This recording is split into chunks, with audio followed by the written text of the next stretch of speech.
ఓవైపు సినీ తారల, ఓవైపు జడ్జీల, ఓవైపు రాజకీయ నాయకుల, ఓవైపు వ్యాపార వర్గాలకు సంబంధించిన వీళ్ళకి సంబంధించిన ఫోన్ ట్యాపింగ్ చేసి అవినీతి అక్రమార్జనకు తెరలేపినటువంటి ప్రధానంగా ఆనాటి మా ముఖ్యమంత్రి రేవంత్ రెడ్డి గారి టెలిఫోన్ ట్యాపింగ్ చేసి రాజకీయ పరంగా ఇబ్బందులు పెట్టేటువంటి సందర్భం తీసుకొచ్చినటువంటి వీళ్ళు ఈరోజు గొప్ప గొప్ప గొప్ప గొప్ప మాటలు మాట్లాడుతూ మా కుటుంబాలు హననం చేస్తున్నారని చెప్పని మాట్లాడు.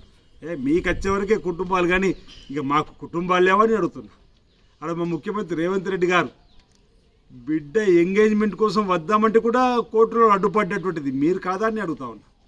ఓ డ్రోన్కు సంబంధించినటువంటి కేసులో 14 రోజులు జైలుకు పంపించి ఉగ్రవాదులు ఉండే బ్యారెక్లు వేసి మానసిక ఆనందం పొందినటువంటి మీరు ఈరోజు మా దుష్ప్రచారం చేస్తుందని చెప్పని మాట్లాడుతున్నారు.